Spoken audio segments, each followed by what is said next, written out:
പെൻഷനുമായി ബന്ധപ്പെട്ട വാർത്തയിലേക്ക് എല്ലാവർക്കും സ്വാഗതം. എല്ലാവിധ സർക്കാർ അറിയിപ്പുകളും നിങ്ങളിലേക്ക് എത്താൻ ഈ ചാനൽ സബ്സ്ക്രൈബ് ചെയ്യുക. പെൻഷൻ ഗുണഭോക്താക്കളുടെ കാത്തിരിപ്പാണ് അവസാനിക്കുന്നത്. മെയ് മാസത്തെ തുക വിതരണവുമായി ബന്ധപ്പെട്ട് അറിയിപ്പെത്തി. 3200 രൂപ ഈ മാസം ലഭിക്കും. അതോടൊപ്പം തന്നെ സാമൂഹിക സുരക്ഷാ പെൻഷൻ വീട്ടിലെത്തിക്കുന്നതിന്റെ ഇൻസെന്റീവായി 40.50 കോടി രൂപ അനുവദിച്ചതായി ധനമന്ത്രി KN ബാലഗോപാൽ അറിയിച്ചു. 6 മാസത്തെ പെൻഷൻ വിതരണവുമായി ബന്ധപ്പെട്ട് സഹകരണ സംഘങ്ങൾക്ക് ലഭിക്കേണ്ട ഇൻസെന്റീവ് അനുവദിക്കണമെന്ന ശുപാർശ ലഭിച്ചപ്പോൾ തന്നെ തുക അനുവദിക്കുകയായിരുന്നു. 22.76 ലക്ഷം ഗുണഭോക്താക്കൾക്കാണ് സഹകരണ സംഘങ്ങൾ വഴി നേരിട്ട് ക്ഷേമ പെൻഷൻ എത്തിക്കുന്നത്.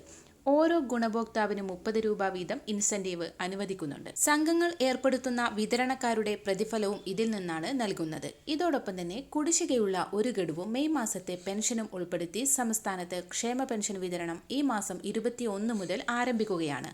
50 ലക്ഷത്തോളം ആനുകൂല്യധാരികൾക്ക് ഓരോരുത്തർക്കും ബുധനാഴ്ച ഉച്ചയോടെ 3200 രൂപ വീതം ലഭിക്കും. പദ്ധതിക്ക് ആവശ്യമായ 1850 കോടി രൂപ സർക്കാർ അനുവദിച്ചു.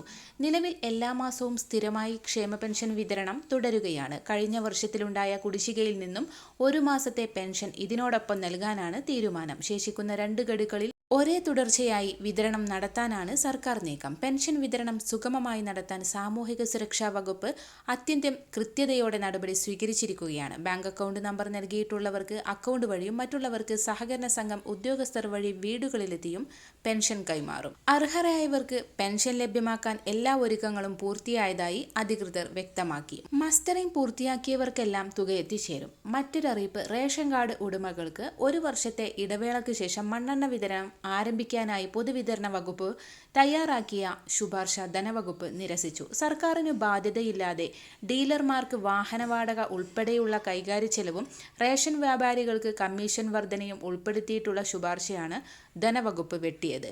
ഇതോടെ കേന്ദ്ര സർക്കാർ കൂടുതൽ മണ്ണെണ്ണ വിഹിതം അനുവദിച്ചെങ്കിലും കേരളത്തിൽ ഏറ്റെടുത്ത് വിതരണം ചെയ്യാനുള്ള സാധ്യത മങ്ങി. കഴിഞ്ഞ സാമ്പത്തിക വർഷത്തെ വിഹിതം കേരളം ഏറ്റെടുക്കാതെ പാഴാക്കിയിരുന്നു.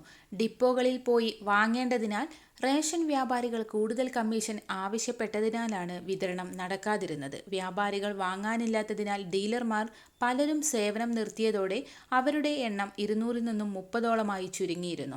ഇവരുടെ സംഭരണ വിതരണ ലൈസൻസുകളും GST രജിസ്ട്രേഷനും പുതുക്കേണ്ടതുണ്ട്. മന്ത്രി GRNൽ ഡീലർമാരും വ്യാപാരികളുമായി ചർച്ച നടത്തിയ ശേഷമാണ് കൈകാര്യ ചെലവും കമ്മീഷനും വർദ്ധിപ്പിക്കാനുള്ള ശുപാർശ തയ്യാറാക്കിയത്. എണ്ണ കമ്പനികളിൽ നിന്ന് മണ്ണെണ്ണ എത്തിക്കാൻ ടാങ്കർ ലോറികൾ സജ്ജമാക്കാൻ കരാർ പ്രതിനിധികളുമായും മന്ത്രി ചർച്ച നടത്തിയിരുന്നു.